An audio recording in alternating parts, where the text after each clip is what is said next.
नमस्कार, मैं हूं प्रकाश श्रीवास्तव। हमारा खास कार्यक्रम पूरा सच में आपका स्वागत है। और खबरों की दुनिया में पूरा सच बहुत जरूरी होता है, क्योंकि झूठ से भी खतरनाक होता है अधूरा सच, और उसी तरह खतरनाक होती है अधूरी खबर। इसलिए हर खबर का पूरा सच हम आपको बताएंगे, वो भी तथ्यों, तर्कों और सबूतों के साथ। तो आइए देखते हैं पूरा सच।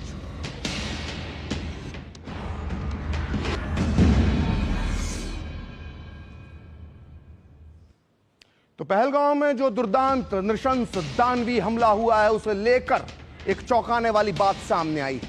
यह हमला भले ही पाकिस्तान पोषित आतंकवादियों ने किया है, लेकिन इस हादसे का जो पैटर्न है, इस हमले का जो पैटर्न है, यानी जो तरीका है, वो बिल्कुल वही है जो हमास ने इजराइल में किया था। आपको याद होगा, हमास ने इसी तरह 7 अक्टूबर 2023 को इजराइल पर हमला किया था। बस अंतर यह है कि तब यहूदियों को धर्म के नाम पर मारा गया था और अब पहलगांव में धर्म पूछकर मारा गया है। इसलिए आज पूरा सच में हम करेंगे पड़ताल कि किस तरह से पहलगांव में रचा गया हमास पार्ट 2। आज हम आपको बताएंगे कि कैसे लश्कर और जैश के आतंकी अब हमास के नक्शे कदम पर चल पड़े हैं। आज आपको बताएंगे कि कैसे लश्कर और जैश का कनेक्शन सामने आ रहा है। आखिर क्यों 2 महीने पहले, सिर्फ 2 महीने पहले जैश और लश्कर ने अपनी रैली में हमास के एक नेता को बुलाया।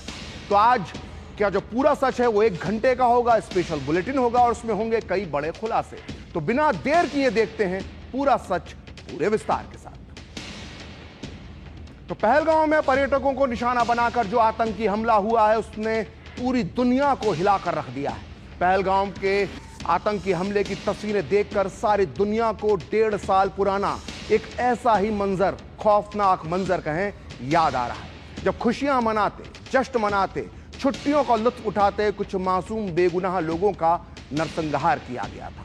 आपको याद होगा किस तरह से 7 अक्टूबर 2023 को हमास के खूनी आतंकियों ने इजराइल की धरती पर दरिंदगी दिखाई थी। आपको याद होगा कैसे लोगों को क्रूर तरीके से कत्ल किया गया था। पहलगांव में जो किया गया है, ठीक ऐसा ही पैटर्न इजराइल में हमास के आतंकवादियों ने अपनाया था और 1200 लोगों से ज्यादा लोग जो थे उन्हें मार डाला था। इसमें 250 वो इजरायली भी थे जो रेम के पास नोवा म्यूजिक फेस्टिवल में शिरकत कर रहे थे। ये दोनों ही मामले ऐसे थे जब नफरत में डूबे कुछ आतंकियों ने उन निहत्थे और निर्दोष नागरिकों को निशाना बनाया जो खुशी के पल बिता रहे थे। आप देख सकते हैं 2 तस्वीरें। एक तस्वीर 2 दिन पुरानी है, पहलगांव की है, और दूसरी तस्वीर इजराइल के नोवा म्यूजिक फेस्टिवल की है। दोनों ही तस्वीरों में हमले की जो भयानकता है, जो भयावहता है, उसको देखा जा सकता है। पहलगांव में हुए हमले में 27 लोगों की मौत हुई है। वहीं नोवा म्यूजिक फेस्टिवल में जो हमला हुआ था उसमें 378 लोग, जो फाइनल फिगर आया था, 378 लोग मारे गए थे। ये दोनों ही मामले ऐसे थे जब नफरत में आकंठ डूबे कुछ आतंकियों ने उन निहत्थे और निर्दोष नागरिकों को निशाना बनाया जो खुशी के पल बिता रहे थे। पहलगांव में पाकिस्तान से पोषित आतंकियों ने पर्यटकों से उनका धर्म पूछा, कलमा पढ़ने को कहा और पूरी तरह से कंफर्म करने के बाद कि ये लोग हिंदू हैं, उन्हें आतंकवादियों ने गोली मार दी। इन पर्यटकों को सिर्फ इसलिए मारा गया क्योंकि वो हिंदू थे। आतंकियों ने हिंदू होने की सजा दी। और जब हम नोवा म्यूजिक फेस्टिवल के नरसंहार की बात करते हैं तो 7 अक्टूबर 2023 को यहां चुन चुनकर यहूदी नागरिकों को मारा गया था। दोनों हमलों में आतंकियों ने मजहब के आधार पर लोगों को अपना निशाना बनाया था। ये दोनों तस्वीरें बहुत कुछ कहती हैं। कितनी समानताएं इन दोनों तस्वीरों में हम देख सकते हैं कि किस तरह से ये दोनों हमले हुए थे। और आगे धीरे धीरे पूरा सच में परत दर परत हम ये आपको बताएंगे कि इन दोनों हमलों में समानता क्या थी, इन दोनों हमलों का मकसद भी एक जैसा था, वो क्या था, वो हम आपको आगे समझाने की कोशिश करेंगे। तो पहलगांव में पाकिस्तान पोषित आतंकवादियों की वही मॉडस ऑपरेंडी थी जो इजराइल पर हमला करते वक्त हमास के दुर्दांत आतंकियों की थी। अब तक मिली जानकारी के अनुसार आतंकियों ने पहलगांव में जिस जगह पर हमला किया वहां पर पहले से ही रेकी कर ली थी। यही काम हमास के आतंकियों ने किया था। उन्होंने नोवा म्यूजिक फेस्टिवल की पूरी जानकारी पहले से ही हासिल कर ली थी। उन्हें पता था कि यहां कितने लोग होंगे। अभी तक मिली जानकारी के अनुसार पहलगांव में भी आतंकियों ने शरीर पर कैमरे लगा रखे थे। उन्होंने पूरी घटना की वीडियोग्राफी की। ठीक यही पैटर्न हमास के आतंकवादियों ने भी अपनाया था। उन्होंने भी पूरे हमले की वीडियोग्राफी की थी। अब आगे सुनिए। पहलगांव में आतंकियों ने अचानक एम्बुश किया, दौड़ते भागते लोगों पर गोलियां चलाई और फिर थोड़ी ही देर में पूरे इलाके को अपने कंट्रोल में लेकर चुन चुन कर, जी हां, चुन चुन कर धर्म के आधार पर नाम पूछकर उनका शिकार किया। ठीक यही खूनी तरीका नोवा म्यूजिक फेस्टिवल में भी किया गया था। अचानक हमला किया गया, स्थिति को काबू में किया गया और फिर चुन चुन कर शिकार ढूंढे गए। लेकिन हर आतंकवादी घटना के पीछे लोगों की जान लेने के अलावा एक मकसद और होता है। इसका पूरा सच जानना भी बहुत जरूरी है। हमास का हमला इजराइल फिलिस्तीन संघर्ष को भड़काने और क्षेत्रीय अस्थिरता पैदा करने का प्रयास था। इसी तरह पहलगाम में जो हमला हुआ वो आतंकवादियों की भड़ास का परिणाम था। आपको पता ही है कि कश्मीर में तेजी से हालात सामान्य हो रहे हैं। वहां पर्यटकों की आमद हो रही है, सिनेमा घर खुल रहे हैं, बाजारों में रौनक बढ़ रही है। लेकिन ये खुशहाल बदलाव आतंकियों के मकसद और उनके वजूद पर सवाल खड़े कर रहा था। इसलिए पाकिस्तान में बैठे आतंक के आका हताश हो रहे थे। इसके बाद ये हमले उन्हीं की बौखलाहट को दिखाते हैं। ये दोनों ही हमले बड़े जियोपॉलिटिकल मकसद से प्रेरित थे।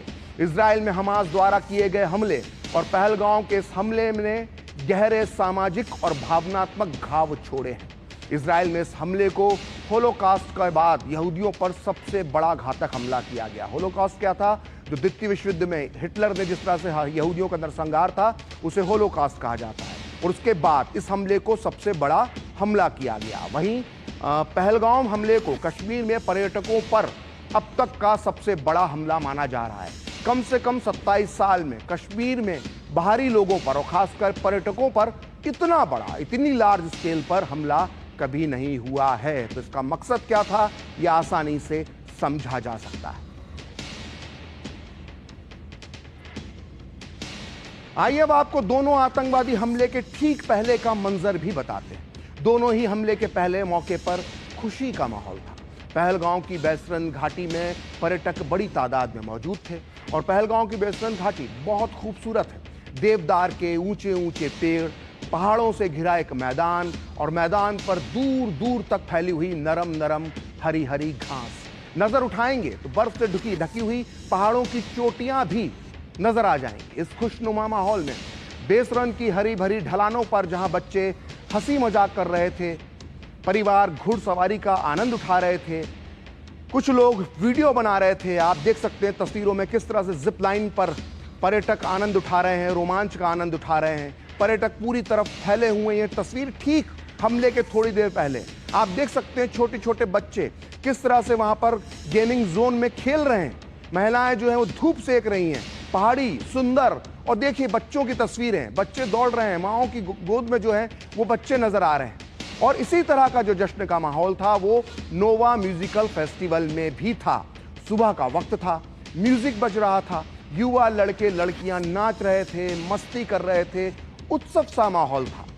आप देख सकते हैं पहलगांव की तस्वीरों को, लोग जिप लाइन का आनंद ले रहे हैं, मैगी खा रहे हैं, भेलपूरी खा रहे थे, चाय पी रहे थे और तभी वहां पर आतंकवादी आ गए। और ठीक इसी तरह से इजराइल में नोवा म्यूजिक फेस्टिवल में आप देख सकते हैं तस्वीरों में युवा जो वहां पर शामिल होने के लिए आए थे, नाच गाना मस्ती सब कुछ चल रहा था, उत्सव का माहौल था। लेकिन तभी वहां पर भी आतंकी हमला हुआ और लोगों को संभलने का मौका ही नहीं लगा। ठीक ऐसा ही नोवा म्यूजिकल फेस्टिवल में भी हुआ था, यहां भी लोग संभल नहीं पाए। आइए अब देखते हैं कि हमले के बाद पहलगांव में और नोवा म्यूजिक फेस्टिवल में किस तरह से बदहवासी का माहौल था। हमले के बाद पहलगांव में हमले के बाद लोगों के बीच अफरा तफरी मच गई। लोग समझ ही नहीं पा रहे थे कि आखिर ये हो क्या रहा है। वो सिर्फ और सिर्फ बदहवास थे, गोलियों से बचने के लिए यहां से वहां भाग रहे थे। ठीक इसी तरह नोवा में हमास के हमले के बाद कुछ ऐसा ही खौफनाक मंजर था। लोग कुछ समझ पाते इसके पहले ही वहां हमास के लड़ाके मोटरसाइकिल, गाड़ियां और ट्रैक्टर लेकर पहुंच गए और ताबड़तोड़ गोलीबारी शुरू कर दी। लोगों के बीच अफरा तफरी मच गई और सभी अपनी जान बचाने के लिए यहां वहां दौड़ने लगे। रॉकेट के हमलों से बचने के लिए लोग सुरक्षित जगहों पर छुपने की कोशिश करते रहे। ये नोवा म्यूजिकल फेस्टिवल में हुआ था। कुछ लोग जमीन पर लेट गए। हमास ने म्यूजिकल फेस्टिवल के वेन्यू को 3 तरफ से घेर लिया था। अटैक 3 दिशा से हुआ था, जहां कैंपिंग, बार और फूड का एरिया था। सिर्फ एक ही दिशा ऐसी थी जहां से भाग सकते थे इजरायली, और इसी दिशा में हमास के लड़ाके इजरायलियों को टारगेट बना रहे थे।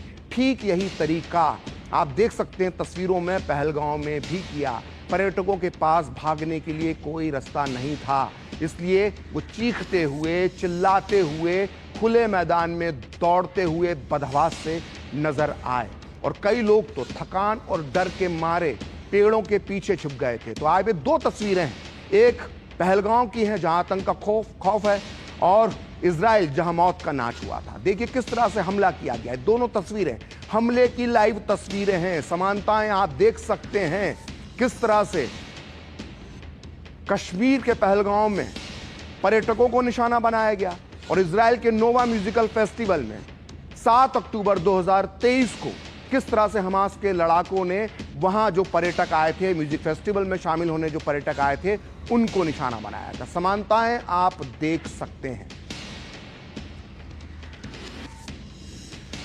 तो पहलगांव में हमले के दौरान आतंकी धर्म पूछ कर गोलियां मार रहे थे, और पर्यटक बदहवासी में इधर से उधर भाग रहे थे। पर्यटक इतने डरे हुए थे कि हमले के बाद जब भारतीय सेना के जवान पहुंचे तो पर्यटक इन्हें देखकर भी डर गए। एक महिला जवानों से जान की भीख मांगने लगी। दहशत के कारण महिला ने समझा कि ये भी आतंकी है। इस वीडियो में देखा जा सकता है कि सेना के जवान महिला को भरोसा दिलाते दिख रहे हैं, और वो इंडियन आर्मी है ये बता रहे हैं, और उनकी मदद के लिए यहाँ आए हैं, बार बार बोल रहे हैं, तब भी महिला डर रही है। आपको बता दें कि पहलगांव में आतंकी हमला करने वाले आतंकियों ने भी सुरक्षा बलों जैसी ही वर्दी पहनी हुई थी, और इसी वजह से महिला और बच्चे दहशत में आ गए। आप भी देखिए ये पूरा वीडियो।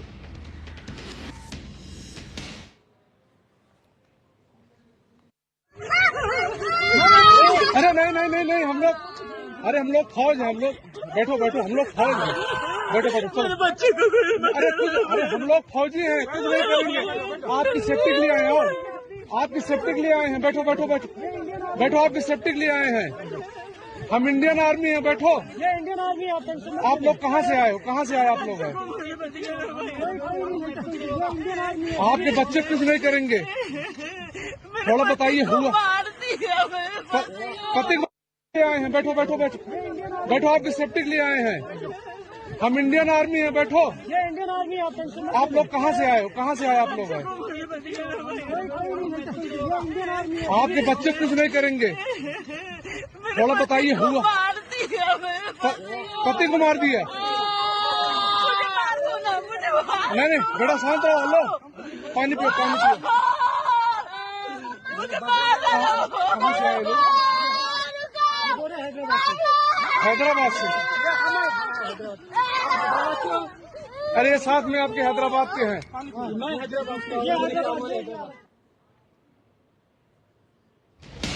तो आतंकी हमला सुरक्षा बलों पर हो या फिर आम लोगों पर, किसी भी देश में इसे लेकर क्रोध होता है और भावुक प्रतिक्रियाएं सामने आती हैं। लेकिन जब किसी हमले में युवा लोग शिकार होते हैं तो ये भावनाएं और भी ज्यादा बढ़ जाती हैं।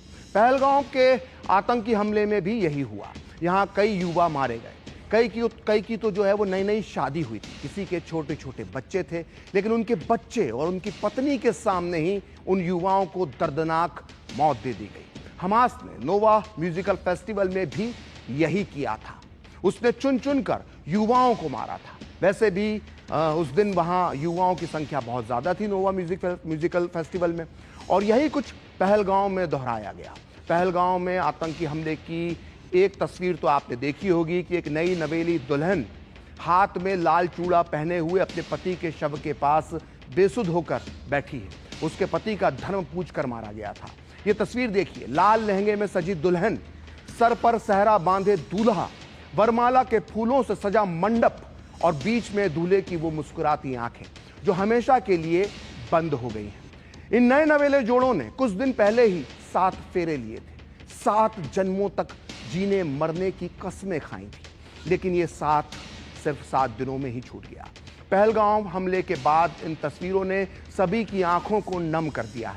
कुछ यही सब इजराइल में भी हुआ था, जब हमास के आतंकवादियों के ने चुन चुनकर युवाओं को निशाना बनाया था। 1.5 साल बाद भी इजराइल का समाज इस दर्द से उबर नहीं पाया है। आप देख सकते हैं कि हमले का जो शिकार जो वर्ग है वो इजराइल में नोवा म्यूजिक फेस्टिवल में जो था, ठीक करीब करीब वैसा ही पहलगाम में वही वर्ग शिकार हुआ। युवा जो परिवार की आस होते हैं, जो परिवार की उम्मीद होते हैं, जो छोटे छोटे बच्चों का सहारा होते हैं, जो बुढ़ापे में माँ बाप की लाठी होते हैं, ऐसे युवाओं को यहाँ पर शिकार बनाया गया। और ये जो युवा जो परिवार का जो एक सबसे बड़ा एक ढांढस जो उसको कह सकते हैं या परिवार का एक सहारा होता है, वो सिर्फ भारतीय समाज में नहीं, दुनिया के हर समाज में, हर घर को, हर परिवार को अपने युवा जो उसका बेटा होता है, बेटी होती है, उसकी ज़रूरत होती है। और ठीक उन्हें निशाना बनाकर इस तरह दोनों जगह पर हमला किया गया।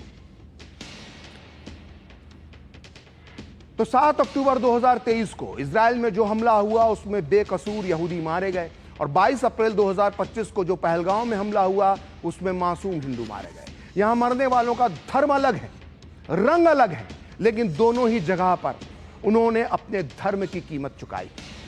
इनकी कहानियों में भी कई समानता है। ये देखिए 2 तस्वीरें जो अभी हम आपको दिखा रहे हैं। पहली तस्वीर करनाल के विनय नरवाल और उनकी पत्नी हिमांशी की है। वहीं दूसरी तस्वीर में दिख रहे हैं नोम साई और उनकी गर्लफ्रेंड डैनियल वाल्डमैन। विनय और हिमांशी करनाल के रहने वाले थे। विनय भारतीय नौसेना में लेफ्टिनेंट थे, वहीं नोम और डैनियल इजराइल के रहने वाले थे। विनय नरवाल को जहां पहलगाम में गोली मारी गई, वहीं डैनियल और नोम को नोवा म्यूजिकल फेस्टिवल में गोली मारी गई। इन दोनों जोड़ों ने अपने भविष्य के लिए कई सपने बुने थे। इन दोनों जोड़ों ने हाल ही में जिंदगी की शुरुआत की थी। ये दोनों ही जोड़े मौत से पहले खुशियां मना रहे थे। एक पहलगाम में खुशियां मना रहा था, दूसरा म्यूजिकल फेस्टिवल में खुशियां मना रहा था। डैनियल और नोम को नोवा म्यूजिकल फेस्टिवल में वो मस्ती से नाच रहे थे, गा रहे थे, इंजॉय कर रहे थे। वहीं विनय और हिमांशी पहलगाम की वादियों में लुत्फ ले रहे थे। विनय और हिमांशी की इसी 16 अप्रैल को शादी हुई थी और लेफ्टिनेंट विनय नरवाल के शव के पास बेसुध बैठी हुई उनकी पत्नी हिमांशी की तस्वीर ने पूरी दुनिया को हिलाकर रख दिया है। इस तस्वीर को 2 दिन में लाखों करोड़ों लोग शेयर कर चुके हैं। आपको बता दें कि हनीमून मनाने के लिए स्विट्जरलैंड जाना चाहता था ये कपल। ये चाहता था कि स्विट्जरलैंड जाएं, लेकिन वीज़ा ना मिलने की वजह से इन्होंने स्विट्जरलैंड की तरह दिखने वाले पहलगाम जाने का फैसला किया। लेकिन पहलगाम की वादियां अब हिमांशी के जीवन में दर्दनाक याद बनकर रह गई हैं। 1 मई को विनय अपना 27वां जन्मदिन मनाने वाले थे। घर वालों ने उनके हनीमून से लौटने पर एक बड़ी पार्टी की प्लानिंग की थी। विनय घर तो वापस आ गए, लेकिन ताबूत में कैद होकर। कुछ यही हाल डैनियल और नोम की जिंदगी का भी हुआ था। देश अलग है, रंग अलग है, धर्म अलग है, लेकिन अंजाम दोनों जोड़ों का एक सा हुआ। तो लेफ्टिनेंट विनय नरवाल को जब गोली मारी गई तो उससे ठीक पहले का एक वीडियो, उसके बाद का एक वीडियो वायरल हुआ है। इस वीडियो में हिमांशी नजर आ रही है। इस वीडियो में हिमांशी ने बताया कि कैसे जिहादी आतंकवादी ने उनके पति को सिर्फ इसलिए मार दिया क्योंकि वो मुसलमान नहीं बल्कि हिंदू था। आप भी इस वीडियो को देखिए। हिमांशी ने ब्राउन जैकेट पहन रखा है और वो बता रही हैं कि आतंकियों ने नाम पूछकर गोली मारी। हिमांशी ने इस वीडियो में साफ साफ कहा है कि मैं अपने पति के साथ भेलपूरी खा रही थी, तभी एक आदमी आया और कहा कि ये मुस्लिम नहीं है और फिर गोली मार दी। आप भी देखिए ये दर्दनाक वीडियो। अपने आप बोले ना मुझे क्या बोलते भेलपूरी खा रही थी, मेरा पति साइड में था, एक इंसान आया उसने उसको गोली मार दी। यहाँ पे उसने बोला कि शायद मुस्लिम नहीं है, उसने उसको गोली मार दी। नहीं, आप टेंशन मत लो। अब बेटा आप यहाँ पे रहो, हम साथ में।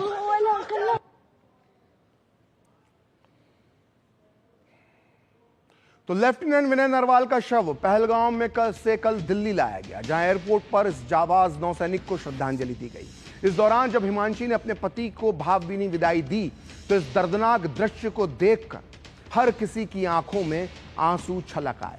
हिमांशी अपने पति विनय के शव वाले ताबूत को गले लगाकर फूट फूट कर रोने लगी। इस दर्दनाक दृश्य को देखकर हर भारतीय के मन में यही ख्याल आ रहा है कि हिमांशी की आंखों से छल के एक एक आंसू का बदला लिया जाएगा। इस दौरान हिमांशी ने रोते हुए कहा कि विनय जहां भी रहे खुश रहे, मैं हमेशा वो काम करूंगी जिस पर विनय को मुझ पर गर्व हो सके। तो ये तस्वीरें हैं जो कल दिल्ली एयरपोर्ट से आई थी और हिमांशी किस तरह से अपने पति के ताबूत से गले लगकर फूट फूट के रो रही हैं। इस दृश्य ने सभी की आंखें नम कर दी।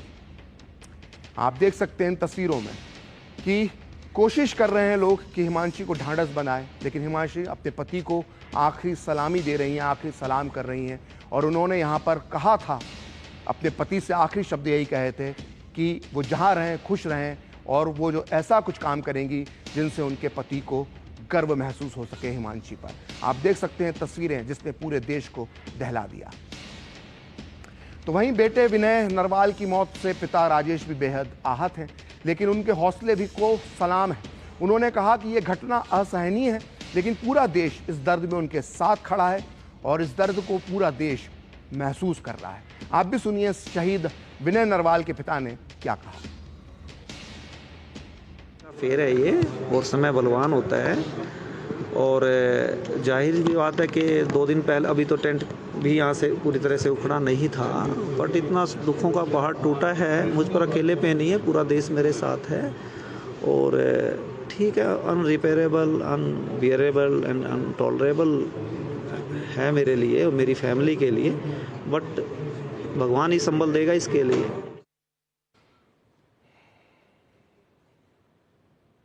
तो पूरा सच में वक्त है ब्रेक का, और ब्रेक के बाद बताएंगे कि पहलगाम हमले में मारे गए कानपुर के सीमेंट व्यापारी शुभम द्विवेदी और इजराइल में हमास के हमले में मारे गए बेंजो की मौत की दर्दनाक दास्तान।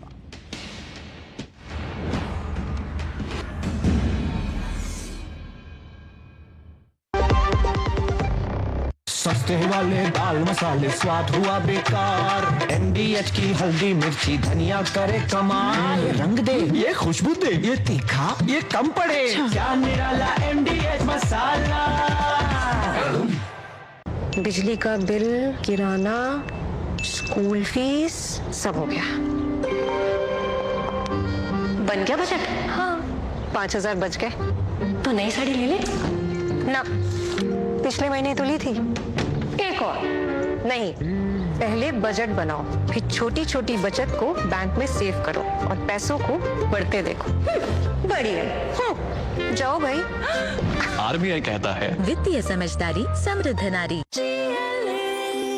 जो लक्ष्य चुना था समझ आने लगा है। GLA यूनिवर्सिटी, उच्च लक्ष्य की निश्चित प्राप्ति। जब धरती चीर कर निकलता है लोहे का पत्थर और मिलता है मोंगिया के जोश से, फिर तपता है, पिघलता है और बनता है फौलाद। अब होता है सरिया सारी खूबियों के साथ। मोंगिया स्टील, मजबूत देश का मजबूत सरिया। अब आया असली स्वाद। अब आया स्वाद। जब स्वाद के पड़े हो लाले तो MDH का चंकी चाट मसाला डालें। MDH का चंकी चाट मसाला। MDH।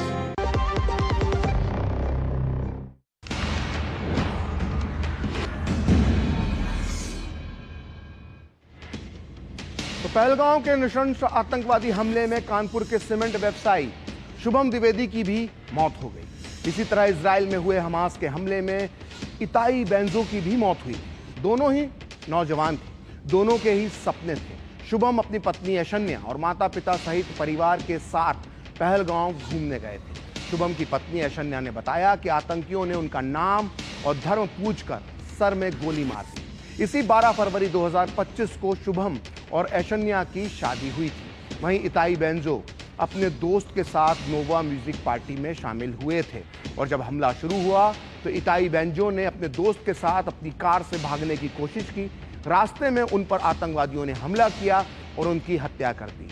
तो शुभम द्विवेदी हो चाहे इजराइल के इताई बेंजो, दोनों ही नौजवान थे, दोनों के ही सपने थे और दोनों ही अपने माता पिता के बुढ़ापे का सहारा थे और दोनों एक ही तरह के आतंकवादी हमले के अंदर मारे गए। और इताई बेंजो के माता पिता के आंख के आंसू आज 1.5 साल गुजरने के बाद भी नहीं सूखे। वहीं पहलगाम में शुभम की हत्या कर आतंकियों ने पूरा घर उजाड़ दिया। आतंकियों ने पहले शुभम का नाम पूछा, फिर कहा कलमा पढ़ो तो छोड़ देंगे, लेकिन शुभम तो हिंदू थे, वो कलमा कैसे पढ़ते, ना उन्हें कलमा पढ़ना आता था। उनकी पत्नी ऐशन्या दहशत के मारे कुछ बोल ना सकी, बस हाथ जोड़कर वो आतंकवादियों के सामने रहम की भीख मांगती रहीं, अपने सुहाग की दुहाई देती रहीं, लेकिन जिहादी आतंकवादियों की आंखों पर तो जैसे कट्टरता और मजहब की पट्टी बंधी हुई थी। उन्होंने कोई रहम नहीं दिखाया और शुभम के सर में गोली मार दी। ऐशन्या वहीं बेहोश होकर गिर गई। उनकी आंखों के सामने उनका सुहाग उजड़ गया। 70 दिन पहले, सिर्फ 70 दिन पहले सुहागन बनी ऐशन्या का सब कुछ लुट चुका था।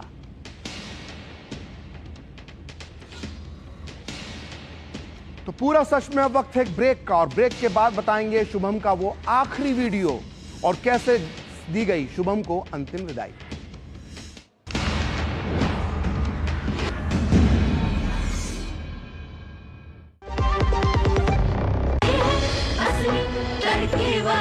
ये तो बड़ी समझदार, बड़ी होशियार। नहीं टेस्ट का असली test MDH ginger garlic paste. जो लक्ष्य चुना था समझ आने लगा है। GLA यूनिवर्सिटी, उच्च लक्ष्य की निश्चित प्राप्ति। पैसे बड़े बदल गए हो यार। अब जेब से नहीं स्कैनर से आते हो, फिर भी बोनी पर सर लगाए जाते हो।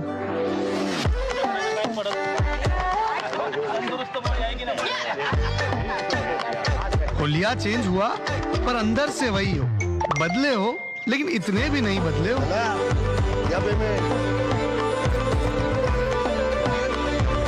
हाई फाई होके भी भाषा सबकी बोलते हो।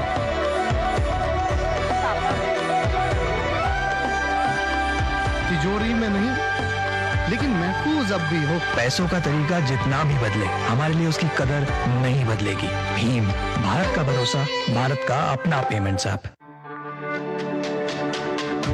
मेरी पसंद, मेरी पसंद,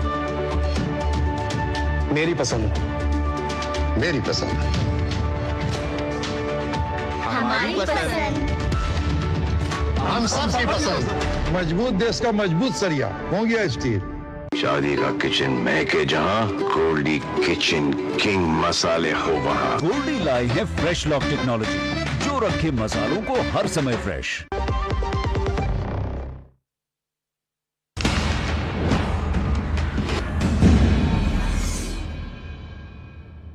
तो ब्रेक के बाद पूरा सच में आपका फिर से स्वागत है, और हम बात कर रहे हैं पहलगाम के आतंकी हमले की, और इसकी हम तुलना कर रहे हैं जो इजराइल में हमला हुआ था। हम बता रहे हैं किस तरह से इजराइल में जिस तरह से लोग मारे गए, ठीक वैसे ही पहलगाम में आतंकवादियों ने लोगों को मारा। और ये जो वहाँ पर जो लोग मारे गए थे इजराइल में, तो किस तरह से लोग थे और जो पहलगाम में मारे गए उन लोगों के बीच में क्या समानता थी, हम आपको बता रहे हैं। और इन्हीं में से एक थे शुभम, जिनकी हत्या के बाद अब उसका एक आखिरी वीडियो सामने आया है, जिसमें शुभम अपनी पत्नी से के साथ, अपने रिश्तेदारों के साथ ताश खेल रहे हैं। और ये मौत से एक रात पहले का वीडियो है, जिसमें पूरे परिवार के साथ होटल के कमरे में शुभम ताश खेलते हुए नजर आ रहे हैं। जैसा कि हमने आपको बताया है कि शुभम और उनकी पत्नी ऐशन्या के अलावा अपने परिवार के वो बाकी 9 सदस्यों के साथ कश्मीर घूमने गए थे। और इसी दौरान हमले से एक रात पहले शुभम परिवार के साथ ताश खेल रहे थे। इस दौरान सभी हंसी मजाक कर रहे थे। शुभम की पत्नी ऐशन्या इस दौरान मुस्कुरा रही थी, और कौन जानता था कि वो रात उनकी जिंदगी की आखिरी मुस्कान बन जाएगी। इसी दौरान ताश खेलते हुए शुभम कहते हैं कि मैं सबको हरा दूंगा। आप भी देखिए शुभम का ये आखिरी वीडियो। और कलर चेंज ग्रीन। अभी बेचारे ने बोला मैं सबको हरा दूंगा, मैं सबको हरा दूंगा। अरे हार गए। तो सुना आपने ताश खेलते हुए शुभम ने क्या कहा था। शुभम ने कहा था मैं सबको हरा दूंगा, लेकिन अगले दिन शुभम को आतंकवादियों ने मौत दे दी।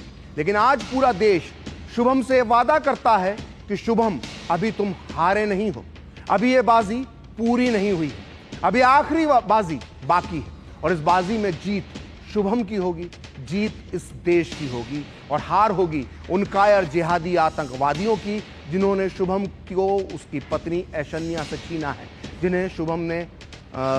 जिन्होंने शुभम को उसके माता पिता से छीना है। तो पहलगाम आतंकवादी हमले में मारे गए कानपुर के शुभम द्विवेदी का अंतिम संस्कार किया गया। चाचा नरेंद्र ने मुखाग्नि दी और पिता बगल में खड़े होकर रोते रहे।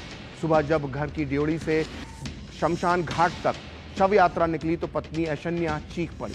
उनके आंसू थम नहीं रहे थे। पूरा परिवार गम और गुस्से में है। आप भी सुनिए शुभम की पत्नी और चाचा ने क्या कुछ कहा। पहलगाम के ऊपर वाली चढ़ाई होती है, उस पर गए थे हम लोग। घोड़े से लेके गए थे। वो रास्ता ही नहीं है कि कोई इंसान चल के जा पाए। घोड़े से लेके गए थे। ऊपर पहुंचे, बस हमने मैगी का ऑर्डर दिया और मैं और शुभम बैठ के मैगी खाने जा रहे थे। शाम भी मेरी बहन थोड़ा दूर बैठी थी और पापा मेरे वॉशरूम में थे। उतनी देर में एक बंदा पीछे से आया और उसने गोली साइड में रख के उससे पूछा हिंदू है कि मुसलमान है। मुसलमान है तो पहले कलमा पढ़ के दिखा। जैसे हमें पता ही नहीं, हम पीछे पलट के देखे हो क्या रहा है। हम उसकी तरफ स्माइल करके पूछे भैया क्या हुआ, अरे हिंदू है मुसलमान। मैंने कहा हिंदू, मार दिया। पहली गन उसी पे चलाई। क्यों मार दिया? हिंदू मुसलमान बने हुए बंदे को मार। स्थिति समझिए उसकी कि बहू के सामने ही गोली मार दी। बहू ने कहा हमें भी गोली मारी है, तो उनका नहीं, हमें आपको मारना नहीं है। अपनी जो भी उनकी भाषा है, गलत भाषा, जाके वहाँ बताइए सरकार को, अपनी मोदी को बताइए, मोदी जी को बताइए, ऐसा उनको कहा। तो पहलगाम आतंकी हमले में मारे गए कानपुर निवासी शुभम द्विवेदी के शोकाकुल परिवार से मिलने उत्तर प्रदेश के मुख्यमंत्री योगी आदित्यनाथ भी पहुंचे। उन्होंने शुभम के परिवार को हर संभव मदद का भरोसा दिया। और सिर्फ इतना ही नहीं, सीएम योगी ने यहां से आतंकवाद और उनके आकाओं को सख्त संदेश भी दिया। उन्होंने साफ तौर पर कहा कि भारत की आतंकवाद के खिलाफ जीरो टॉलरेंस की नीति आतंकवाद का खात्मा करेगी और जिन लोगों ने इस आतंकी घटना को अंजाम दिया है उसके जो नतीजे सामने आएंगे उसे हर शख्स अपनी आंखों से देखेगा। आप भी सुनिए यूपी के सीएम योगी आदित्यनाथ ने क्या कहा। यह एक क्रूर, बीभत्स, कायराना कृत्य है। न केवल देश ने बल्कि दुनिया के हर सभ्य समाज ने इस घटना की निंदा की है। यह घटना बताती है कि आतंकवाद अब अपनी अंतिम श्वास ले रहा है। जाति और धर्म पूछ करके बहन बेटियों के सामने उनके सिंदूर को उजाड़ा जाए, यह कोई सभ्य समाज स्वीकार नहीं कर सकता। भारत सरकार की आतंकवाद और उग्रवाद के प्रति जीरो टॉलरेंस की जो नीति रही है वह प्रभावी ढंग से आतंकवाद का नेस्तनाबूद करेगी। और आपने देखा होगा कल इसकी शुरुआत, इसके ताबूत पर अंतिम कील ठोकने की शुरुआत हो चुकी है। एक दौर था जब दुनिया भर के इस्लामिक आतंकवादी ओसामा बिन लादेन के आतंकी संगठन अल-कायदा के पैटर्न पर काम करते थे। इसके बाद दौर आया बगदादी के खूंखार आतंकी संगठन ISIS का, जिसकी नकल दुनिया के कई इस्लामिक आतंकी संगठन करने लगे। जानकारों की माने तो फिलहाल इस्लामिक आतंकियों का आदर्श हमास बना हुआ है। यही वजह है कि पाकिस्तान में बैठे लश्कर और जैश के आतंकवादी हमास की राह पर चल रहे हैं। सूत्रों के मुताबिक लश्कर और जैश मोहम्मद आजकल अपने आतंकियों को ट्रेनिंग देने के लिए हमास के हमलों के वीडियो दिखाते हैं। इन आतंकियों को 7 अक्टूबर 2023 के वो वीडियो दिखाए जाते हैं जिसमें हमास ने इजराइल पर हमला किया था और 1200 से ज्यादा लोगों को मार दिया था। इतना ही नहीं, इस बात के भी पुख्ता सबूत हैं कि लश्कर और जैश ने हमास से हाथ मिला लिया है। यही वजह है कि हमास के पैटर्न को ही पहलगाम में दोहराया गया है।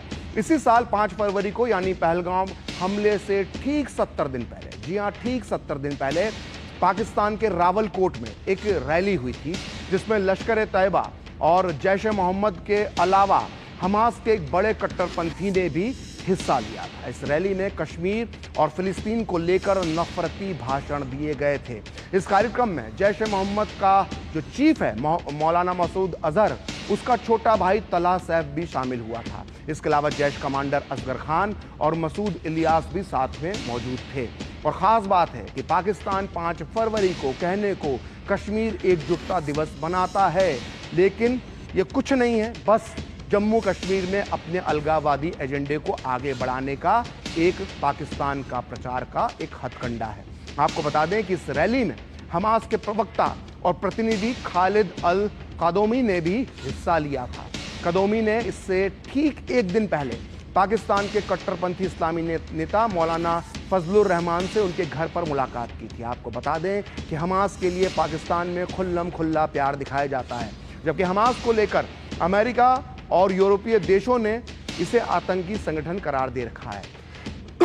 और रावलकोट की रैली में भी जैश और लश्कर के आतंकियों ने पाकिस्तानी सरकार से मांग की थी कि हमास को एक वैध सैन्य बल के रूप में मान्यता दे दी जाए। आप भी सुनिए इस रैली में भारत के खिलाफ किस तरह के जहरीले भाषण दिए गए थे। हिंदुस्तान को ये बताना चाहता हूँ, मोदी दहशतगर्द को ये बताना चाहता हूँ, अमित शाह को ये बताना चाहता हूँ कि फलस्तीन के मुजाहिदीन और कश्मीर के मुजाहिदीन मुत्तहिद हो चुके हैं। एक से बढ़कर एक शरीक अमेरिका, इस्राइल, अल्हम्दुलिल्लाह ये कोई आम लोग नहीं है, ये गाजियों के वारिस है, मुजाहिदों के वारिस है। वो दिन दूर नहीं है कि अब कश्मीर के मुजाहिदीन इंशाअल्लाह गज़ा के मुजाहिदीन को आर्टिकल बनाते हुए गज़वा हिंद पर बात करेंगे, दिल्ली के पर बचा छोड़ेंगे, कश्मीर को आजाद करेंगे और इंशाअल्लाह हिंदुस्तान के कई टुकड़े होंगे। हिंदुस्तान में दिल्ली में खड़े होकर कहा था हमारे लिए इस्राइल आर्टिकल है और मोदी हम बताना चाहते हैं हमारे लिए मोहम्मद अरबी अजीम इस्लाम की अजीम जिंदगी वो हमारे लिए आर्टिकल है। हम इंशाअल्लाह कश्मीर में बदर की तारीख रकम करेंगे। तो सुना आपने पाकिस्तान के रावलकोट में किस तरह से हमास के नेता की मौजूदगी में जैश और लश्कर के आतंकवादियों ने भारत पर जहर उगला और कश्मीर की बार बार बात की, भारत और इजराइल को कंपेयर किया, कश्मीर और गाजा को कंपेयर किया। तो समझ सकते हैं ये जो दोस्ती है हमास, जैश और लश्कर की, वो कितनी आगे जा चुकी है। और ये बहुत पुराना वीडियो नहीं था, ये सिर्फ 70 दिन पुराना वीडियो था। आइए अब आगे बढ़ते हैं। जम्मू कश्मीर के पहलगांव में आतंक की दर्दनाक वारदात से कुछ दिन पहले ही पाकिस्तान के कब्जे वाले कश्मीर में आतंकवादियों का जमावड़ा लगा था। रावलकोट, ये वही जगह है रावलकोट जहां का वीडियो हमने आपको दिखाया। इसी रावलकोट में 18 अप्रैल को एक और रैली हुई। लश्कर ए तैयबा के कमांडर अबू मूसा ने इसमें भाषण दिया, कश्मीर में हिंसा और जिहाद का खुला आह्वान किया। वो अबू मूसा के कश्मीर में हिंसा भड़काने वाले बयान की टाइमिंग पर ध्यान देना जरूरी है, क्योंकि ये बयान पहलगांव में हुए नरसंहार से ठीक 4 दिन पहले आया था। वायरल वीडियो में मूसा कहता है कि भारत ने आर्टिकल 370 और 35 से हटाकर जो डेमोग्राफिक पैटर्न है कश्मीर का उसे बदलने की कोशिश की है और वो पुलवामा, पुंछ, राजौरी में राम राम की गूंज चाहते हैं, ये अबू मूसा ने कहा। और उसने आगे कहा कि लश्कर ए तैयबा की ये चुनौती जो भारत सरकार दे रही है उसे स्वीकार करता है। और वो आगे कहता है कि इंशाअल्लाह हम गोलियों की बौछार करेंगे और तुम्हारी गर्दनें काटेंगे और अपना बदला लेंगे। अबू मूसा ने कहा कि राम राम की गूंज आतंकी अबू मूसा को पसंद नहीं है, साफ हो गया, और यह हिंदुओं के खिलाफ उसकी नफरत को दिखाता है। इससे पहले भी वो हिंदुओं के खिलाफ जहर उगलता रहा है। अगस्त 2023 के एक वीडियो में भी वो हिंदुओं को गाय का पेशाब पीने वाला कहकर तंज करता है। मतलब साफ है कि उसके निशाने पर हिंदू हैं, वो हिंदुओं से नफरत करता है। और पहलगांव में जिस तरीके से हिंदुओं को निशाना बनाया गया, उससे ये बात साबित हो गई है कि आतंकियों के निशाने पर हिंदू थे। हिंदुस्तान तालिबान ने, गाय के पुजारी ने मकबूजा कश्मीर के अंदर 35 से 370 को खत्म किया। आप मुझे बताइए क्यों खत्म किया था? पुलवामा, पुंछ, राजौरी के अंदर राम राम कहने वालों को बात करूंगा, डेमोक्रेटिक चैन रहूंगा। जरा इस बात पर गौर करें और साहबा और अंबिया के बात सुने। इस चैलेंज को कबूल किया और कहा मोदी बंद अदालत के अंदर तूने ये किया, कागज तेरा था, जज तेरा था, मैदान मुजाहिद का है, जरा करके देख। इंशाअल्लाह गोलियों की पुछार से हम तुम्हारी गर्दनों को भी काटेंगे और शहादा की कुर्बानियों की लाज रखेंगे। किसने की? गाय का पेशाब पीने वाले ने, हाँ गाय के पुजारी ने। इंशाअल्लाह हम इस दहशतगर्द हुकूमत का मुकाबला करेंगे। 2019 के अंदर जब इंडिया ने 35 से 370 को खत्म किया, आईनी दहशतगर्दी की। और इतना ही नहीं, पाकिस्तानी सेना प्रमुख आसिम मुनीर ने भी कुछ दिन पहले जिस तरह का भड़काऊ भाषण दिया था, उससे उनकी सोच का अंदाजा लग जाता है। उनकी ही सोच का नहीं बल्कि पूरी पाकिस्तानी सेना की सोच का अंदाजा लग जाता है। वो आतंकवाद पर लगाम लगाने का कोई इरादा नहीं रखते हैं, ये साबित हो गया, बल्कि आतंकवादियों को वो भड़काकर सिर्फ आग लगाना चाहते हैं। सैयद आसिम मुनीर ने जिस तरह के बयान दिए थे, उससे कट्टरपंथ की बू आ रही थी, मजहबी कट्टरता की बू आ रही थी। वे किसी प्रोफेशनल आर्मी जनरल की तरह नहीं बल्कि एक मौलवी की तरह खुतबा पढ़ रहे थे। इस दौरान उन्होंने कश्मीर और हिंदुओं को लेकर बेहुदा बयान दिए थे। उन्होंने कहा था कि कश्मीर पर हमारा रुख एकदम साफ है, ये हमारी गर्दन की नस है और रही थी, ये थी और रहेगी। उन्होंने कहा था कि हम इसे नहीं भूलेंगे, यानी कश्मीर को नहीं भूलेंगे, हम अपने कश्मीरी भाइयों को उनके संघर्ष में नहीं छोड़ेंगे। आसिम मुनीर ने अपने संबोधन में मुसलमानों को हिंदुओं से अलग बताकर टू नेशन थ्योरी को भी सही ठहराने की कोशिश की। मतलब साफ है कि पाकिस्तान के सेना प्रमुख जनरल आसिम मुनीर हिंदुओं के खिलाफ नफरत फैला रहे थे। आप भी सुनिए पाकिस्तानी सेना प्रमुख आसिम मुनीर के भड़काऊ भाषण को, जो उन्होंने कुछ दिन पहले ही दिया था।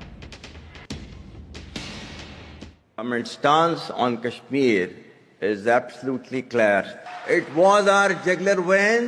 It is our jugular vein. We will not forget it, and we will not leave our Kashmiri brethren in their heroic struggle, what they are waging against the Indian occupation.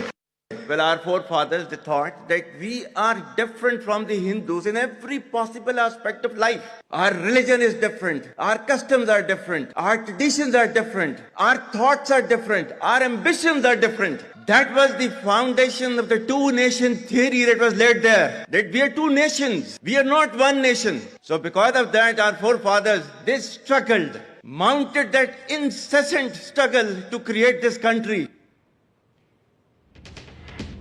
वहीं पेंटागन के पूर्व अधिकारी ने इस हमले को लेकर सीधे तौर पर पाकिस्तान की सेना के प्रमुख आसिम मुनीर के उस भाषण को जिम्मेदार ठहराया जो थोड़ी देर पहले हमने आपको सुनाया। इसमें उन्होंने कश्मीर को पाकिस्तान की गर्दन की नस बताया था, जैसा कि आपने सुना। और पेंटागन के पूर्व अधिकारी माइकल रूबिन ने इस हमले की तुलना 7 अक्टूबर 2023 के उस हमले से की है जो हमास के आतंकियों ने इजराइल पर किया था। यही हमने आपको शुरुआत में दिखाया था। ये दो तस्वीरें हैं जिनका जिक्र हमने किया था। और रूबिन जो पेंटागन के अमेरिका के रक्षा मंत्रालय के पूर्व वरिष्ठ अधिकारी हैं, उनका भी यही कहना है कि यह हमला खास तौर पर यहूदियों के खिलाफ था जो इजराइल में हुआ, और सिर्फ यहूदियों के खिलाफ ही नहीं बल्कि उन सबसे उदार यहूदियों के खिलाफ था जो गाजा पट्टी के साथ शांति और सामान्य स्थिति चाहते हैं। और अब छुट्टी मनाने वाले रिजॉर्ट पर मध्यम वर्ग के हिंदुओं को निशाना बनाने से साफ है कि आतंकी अब वही रणनीति कश्मीर में अपना रहे हैं। आप भी सुनिए पेंटागन के पूर्व अधिकारी माइकल रूबिन ने क्या कहा। Certainly that speech seemed to green light terror. You know, Asif Munir, General Munir said, this is like Kashmir is the jugular vein. What India now needs to do is to cut Pakistan's jugular. There's no ifs, ands, or buts. There are no shortcuts anymore. Asif Munir gave a green light. We know that Pakistan is home to myriad terrorist groups. When we had the October 7th, 2023 Hamas attack on Israel, it was directed specifically against Jews, and not only against Jews, but among the most liberal Jews who were most prone to wanting peace and normality normalcy with the Gaza Strip, targeting a vacation resort, targeting, if you will, middle-class Hindus, is evident that the Pakistanis are trying the same tactic. Now, it should be no more successful for Pakistan than it was for Hamas, and frankly, it's now the duty of India to do to Pakistan and to Pakistan's ISI what Israel did to Hamas. वहीं जम्मू कश्मीर के पूर्व DGP SP वैद्य ने कहा है कि हाल ही में Hamas के एक नेता का पीओके में आना भी इसी साजिश का हिस्सा था, जिसका वीडियो हमने आपको दिखाया था। और वैद्य ने कहा है कि यह कोई सामान्य घटना नहीं थी। आप भी सुनिए उन्होंने क्या कहा। इंसिडेंट हुआ, ये मैं कहता हूं पुलवामा 2 मोमेंट है हमारी। किस तरह से जो टूरिस्ट हैं उनका धर्म पूछा गया, उसके बाद उन पर हमला किया गया। ये कोई इंसिडेंट नहीं है कि आसिफ मुनीर पाकिस्तान आर्मी चीफ 2 दिन पहले ही इस तरह की बातें करता है और उसी के गुर्गे यहाँ इस तरह की वारदात करते हैं। ये कोई नॉर्मल टेररिस्ट नहीं है, ये पाकिस्तान आर्मी एसएसजी के लोग हैं। वो टेररिस्टों का बेस बना के अंदर आए हुए हैं। भारत ही नहीं बल्कि पाकिस्तान के लोग भी मान रहे हैं कि कहीं ना कहीं पहलगाम में हुए हमले का जो पैटर्न है वो हमास से मिलता जुलता है। यही बात पाकिस्तान की मशहूर पत्रकार आरजू काज़मी ने भी कही है। इजराइल के ऊपर जो हमास ने अटैक किया था, जो कि 7 अक्टूबर को किया गया था, उसमें और जो कश्मीर में जो अभी 2 दिन पहले अटैक किया गया है, टेरर अटैक जो हुआ है जिसमें 27 लोगों की जानें गई हैं, उन दोनों चीज़ों में या दोनों इंसिडेंट्स को अगर हम देखें, उन दोनों अटैक्स को अगर हम देखें, कुछ चीज़ ऐसी ज़रूर है जिसमें कि आप देख सकते हैं कि इजराइल में जो लोग थे वो पार्टी कर रहे थे और हॉलीडेज पे थे, और इसी तरीके से कश्मीर में भी जो लोग थे वो आम सिटीजन्स थे और वो वहाँ पर हॉलीडेज मनाने के लिए गए थे। दोनों जगह पर एक चीज़ और जो सिमिलर आप कह सकते हैं या जो हमें लगती है वो ये कि ये इस्लामिक टेरर था, यानी कि इस्लाम के नाम पर या रिलीजन के नाम पर लोगों के ऊपर अटैक किया गया। वहाँ पर इजराइल में जो है वो यहूदियों के ऊपर अटैक किया गया और यहाँ पर ये कहा गया कि जी नाम पूछकर या रिलीजन पूछकर और उसके बाद लोगों के ऊपर अटैक किया गया है, जो कि यकीनन ये दोनों जगह पे जो अटैक्स हुए हैं उसमें अगर कोई सिमिलैरिटी अगर हम देखें तो हमें यही 1-2 चीज़ें हमें ऐसी मिलती हैं जिसमें कि आप कह सकते हैं कि दोनों अटैक्स जो हैं उसमें कहीं ना कुछ सिमिलैरिटी है। इस बीच प्रधानमंत्री नरेंद्र मोदी ने आतंकियों को सख्त चेतावनी दी है। आज पीएम नरेंद्र मोदी बिहार पहुंचे थे। पीएम मोदी ने कहा कि दुश्मनों ने भारत की आत्मा पर हमला करने का दुस्साहस किया है और उन्हें कल्पना से भी बड़ी सजा मिलेगी। पीएम मोदी ने कहा कि आतंकवाद को मिट्टी में मिलाने का समय आ गया है। आप भी सुनिए पीएम मोदी ने क्या कहा। ये हमला सिर्फ निहत्थे पर्यटकों पर नहीं हुआ है, देश के दुश्मनों ने भारत की आत्मा पर हमला करने का दुस्साहस किया है। मैं बहुत स्पष्ट शब्दों में कहना चाहता हूं, जिन्होंने ये हमला किया है उन आतंकियों को और इस हमले की साजिश रचने वालों को उनकी कल्पना से भी बड़ी सजा मिलेगी। सजा मिलकर के रहेगी। अब आतंकियों की बची खुची जमीन को भी मिट्टी में मिलाने का समय आ गया है। 140 करोड़ भारतीयों की इच्छा शक्ति अब आतंकी आकाओं की कमर तोड़ कर रहेगी। तो पूरा सच में अब वक्त है एक ब्रेक का और ब्रेक के बाद बताएंगे अब बूंद बूंद के लिए कैसे तरसेगा पाकिस्तान।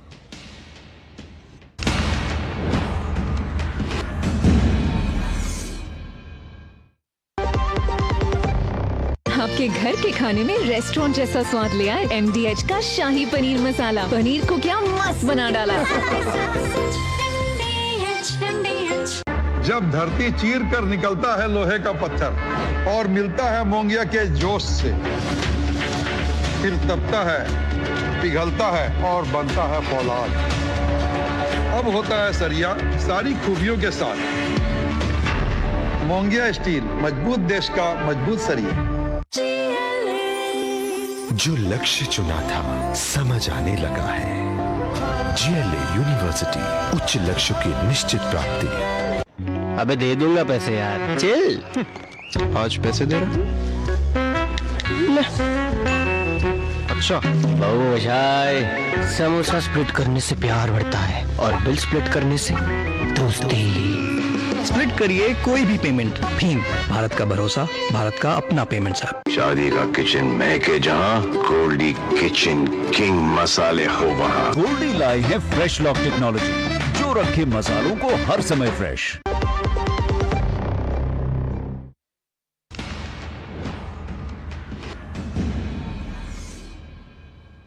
तो भारत के सिंधु जल समझौते पर रोक लगा देने के बाद पाकिस्तान बिलबिला रहा है। इस फैसले से पाकिस्तान की बर्बादी तय मानी जा रही है। समझौते पर रोक के बाद पाकिस्तान को पानी के लिए तरसना पड़ेगा। मोदी सरकार के सिंधु जल संधि को तोड़ने के निर्णय ने पाकिस्तान में बुरी तरह से हाहाकार मचा दिया है। यहां तक कि पाकिस्तान में भी ज्यादातर लोगों का मानना है कि इससे पाकिस्तान को सर्जिकल स्ट्राइक से भी कहीं ज्यादा नुकसान होगा और इसकी वजह से पाकिस्तान में गृह युद्ध छिड़ सकता है। और ये बात पाकिस्तान के लोग कह रहे हैं। और पानी के संकट से पहले से ही जूझ रहे पाकिस्तान के सिंध और पंजाब प्रांतों में तनाव और भी ज्यादा बढ़ सकता है। सिंध तरक्की पसंद पार्टी के अध्यक्ष डॉक्टर कादिर मक्सी ने तो इतना तक कह दिया है कि इस फैसले से पाकिस्तान में लोग एक दूसरे का सर फोड़ देंगे। पाकिस्तान की लाइफलाइन कही जाने वाली सिंधु और उसके जो सहायक नदियां हैं उनके पानी पर भारत का नियंत्रण होते ही पाकिस्तान के लोग पानी के लिए तरस जाएंगे। एक अनुमान के मुताबिक 21 करोड़ से ज्यादा पाकिस्तानी आबादी पानी की जरूरतों को पूरा करने के लिए सिंधु और उसकी सहायक नदियों पर निर्भर करती है। पाकिस्तान के प्रमुख शहर, बड़े शहर जैसे कराची, लाहौर और मुल्तान सिंधु और उसकी सहायक नदियों के जल पर निर्भर रहते हैं। सिंधु और सहायक नदियों से हर साल औसतन 180 बिलियन क्यूबिक मीटर पानी बहता है, जिसका 80% इस्तेमाल पाकिस्तान करता है और सिर्फ 20% पानी का इस्तेमाल भारत करता है। इन दिनों पाकिस्तान में पानी का संकट है और गर्मी का मौसम भी शुरू हो चुका है। पाकिस्तान के पास फिलहाल रिजर्व में सिर्फ 30 दिनों का पानी है और पाकिस्तान के पंजाब और सिंध प्रांत ने पहले से ही पानी के बंटवारे को लेकर एक दूसरे के खिलाफ मोर्चा खोल रखा है। ऐसे में सिंधु जल समझौते पर रोक से वहां की जनता का अल्लाह ही मालिक होगा।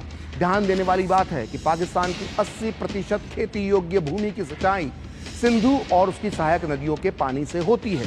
सिंधु जल संधि से मिलने वाले पानी का जो 93% हिस्सा है वो सिंचाई के लिए इस्तेमाल किया जाता है, जिसके बिना पाकिस्तान में खेती करना संभव ही नहीं है। सिंधु जल संधि के स्थगित होने पर पाकिस्तान में खाद्य उत्पादन में गिरावट आ सकती है, जिससे लाखों लोग दाने दाने को मोहताज हो सकते हैं। पाकिस्तान की GDP में कृषि का एक बहुत बड़ा योगदान है और ऐसे में कृषि के प्रभावित होते ही पहले से ही कर्जे में डूबी पाकिस्तान की अर्थव्यवस्था का राम नाम सत्य होना तय है। सिंधु नदी के पानी से पाकिस्तान में बिजली का उत्पादन भी होता है, लेकिन इस समझौते पर रोक से पाकिस्तान में बिजली का उत्पादन भी ठप हो सकता है, जिससे पाकिस्तान की इंडस्ट्री पर ताले लग सकते हैं और साथ ही वहां के घरों में अंधेरा छा सकता है, क्योंकि पाकिस्तान के तारबेला और मंगला जैसे जल विद्युत संयंत्र भी सिंधु नदी के पानी पर निर्भर हैं, तो इनके भी प्रभावित होने की आशंका है। और कराची, लाहौर, मुल्तान जैसे बड़े शहर भी इसी सिंधु नदी के जल पर निर्भर हैं। ऐसे में यहाँ के इलाकों में जो हैं वो अंधेरे में वो डूब सकते हैं। इसके अलावा इस समझौते के ख़त्म होने से पाकिस्तान की जो शहरी जल आपूर्ति जो है वो भी प्रभावित हो सकती है। इससे शहरों में अशांति फैल सकती है और साथ ही ग्रामीण क्षेत्रों में बेरोजगारी और पलायन बढ़ सकता है। और पाकिस्तान की लाइफलाइन कहे जाने वाले सिंधु और उसकी सहायक नदियों से जुड़े इस जरूरी संधि को स्थगित कर भारत ने एक तरह से पाकिस्तान पर वाटर स्ट्राइक किया है। इससे पाकिस्तान की बची खुची अर्थव्यवस्था भी चौपट हो जाएगी और यही वजह है कि पाकिस्तान के बड़े नेताओं ने सिंधु जल समझौते पर रोक को देश के लिए गंभीर झटका बताया है।